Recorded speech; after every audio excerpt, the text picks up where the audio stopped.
Hi, I'm Beth with 50 Plus Beauty, and I'm excited that you're here with me today as I share with you my breast fat transfer journey. Yes, that's right, and something's a little bit different about me today. I never show cleavage in my real life. Well, actually, on Amazon, there's some great lingerie, which is like 15 bucks, 10 to 15 bucks. Here's a picture of it there, and that's the only time that I show my cleavage off is when my husband and I have a little romantic time together, but that's a different story. And earlier I shared with you all that when I was dealing with my rheumatoid arthritis, actually it's ankylosing spondylitis, and all that journey with all that joint pain that I was dealing with, that I ended up coming to believe that the reason I had joint pains was because I had had breast implants. First, I had silicone implants, and within about 5 years, I was racked with pain all over my body.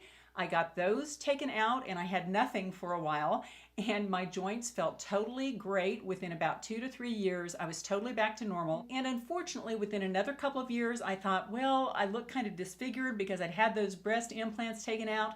And I thought, well, maybe if I get saline implants, and saline implants are saltwater implants, I thought maybe I would still be okay and keep the joint pain away, but unfortunately, those saline saltwater implants are encased in silicone, and again, within 2 years, I really had a lot of joint pain coming back, and so I had those saline implants removed and had them replaced with my own body fat.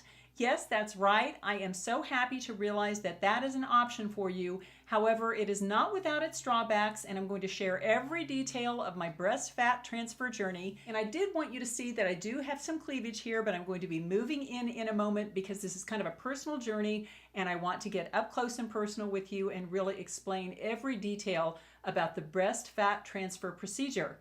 And if you're not a subscriber and you're interested in all things anti-aging and little extras like breast fat transfer, you never know what you'll see here, but I hope you'll subscribe, and when you click that little bell, that just sends you email notifications of my future videos. And if you could give this video a thumbs up, that would be awesome too. Okay, let's get down to this. Now in April of 2015, and it's April of 2019 now, about 4 years ago, I had a breast fat transfer procedure, as I mentioned, to replace my saline implants with my own body fat. And I will tell you all details of that here, and I'll be showing you pictures, and they're a little bit graphic, although I do have the prominent part, shall we say, blacked out. So, if that offends you, please don't stick around, but I did want to show you how my body looked so that if you're considering having this procedure done, you will really know what it actually looks like in all its kind of blood-spotted, bruised glory. And I want to start by saying that I'm not going to be sharing with anyone the doctor that performed my breast fat transplant, because although he did do a beautiful job of creating the breast, I think he injected too much fat and I got some lumps in my breast. But I've been to doctors since then and they say there are no medical problems, so just leave them alone. And because I think he did overfill my breasts, I don't want to steer any of you to go to him. And I will put a link to realself.com to the breast fat transfer review section, and in that section you can see probably 100 women who've gone through the same procedure, and they talk about the doctors they used and all the ins and outs of the procedures. So I hope you will do your own research there if you think you might want to have this procedure. And I will start out by saying that having a breast fat transfer won't take you from a size A cup to a D cup. It just can't work like that. Basically, the fat that they inject in your breasts, they harvest from other parts of your body through liposuction. And what they say is that to be safe and to not get the breast lumps, as I did get a couple of breast lumps, but to be safe and not get those lumps, you really can only go up one size. And if you want to have multiple fat transfers, you can go from an A to a B cup in one operation. And then you would have a second procedure after the first healed, going from a B cup to a C cup.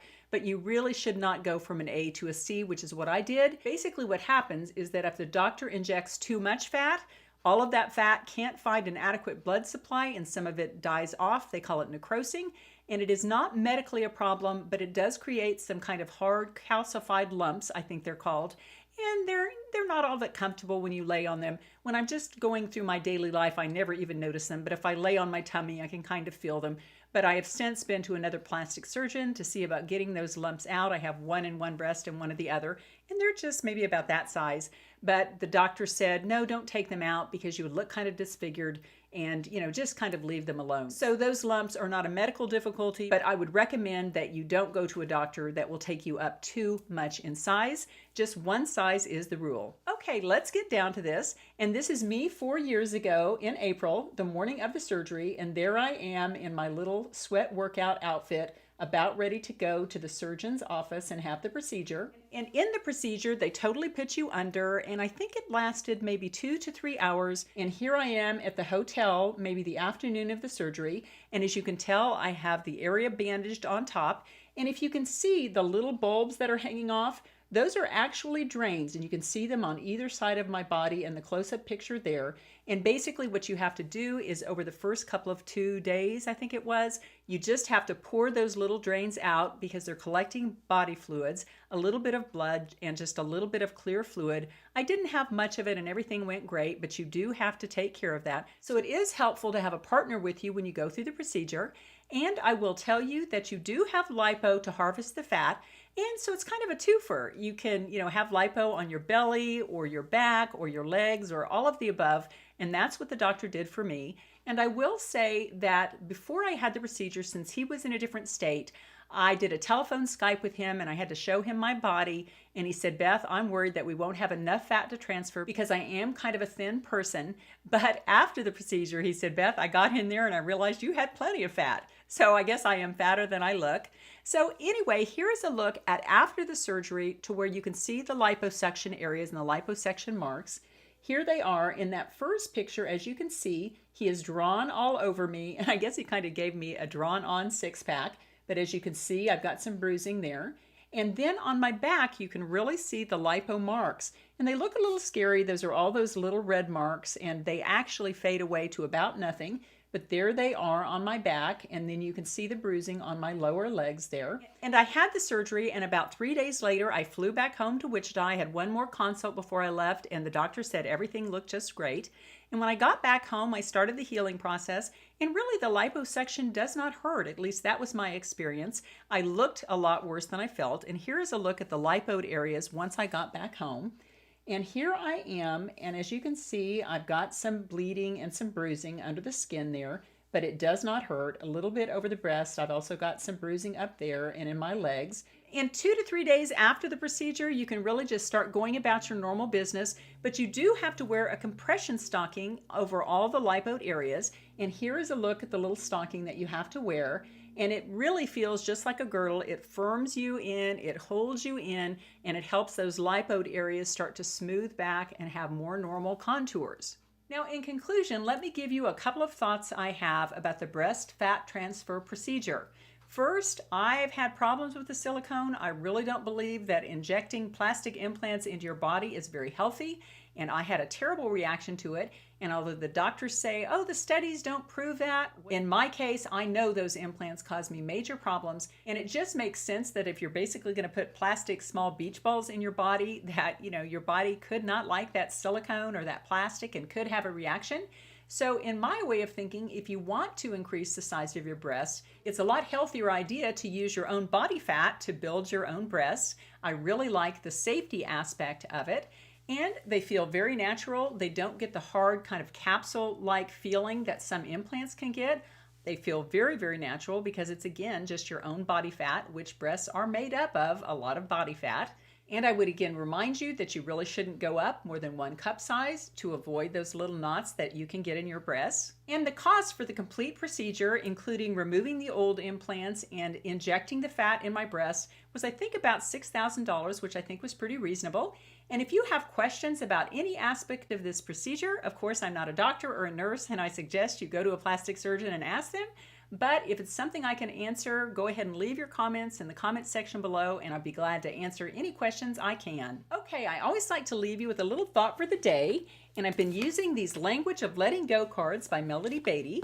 Okay, let's choose a card. Here it is. Achieving clarity in my relationship. Achieving clarity in my relationship. I don't know what this means, but we'll go for it. Today, I will remember that even the best relationships have low points. If the low point is the norm in my current relationship, I may have to consider if I want to continue it.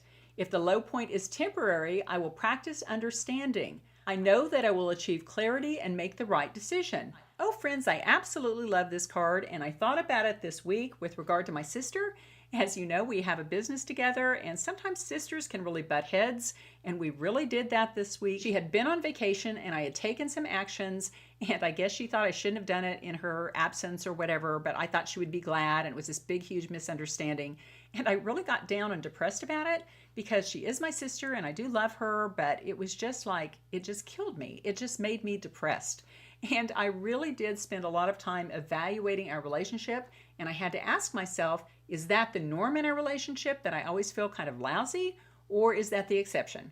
And I realized after a few days of being mad that it really was the exception, and that most of the time we get along pretty well. And so friends, just for today, let's take a little time to evaluate our relationships and get some clarity. And if a given relationship takes more than it gives us, if it makes us feel abused and angry and hurt all the time, and maybe like we're about that tall, then maybe we should reevaluate that relationship to determine if it should really have a place in our life. Take care. See you next time.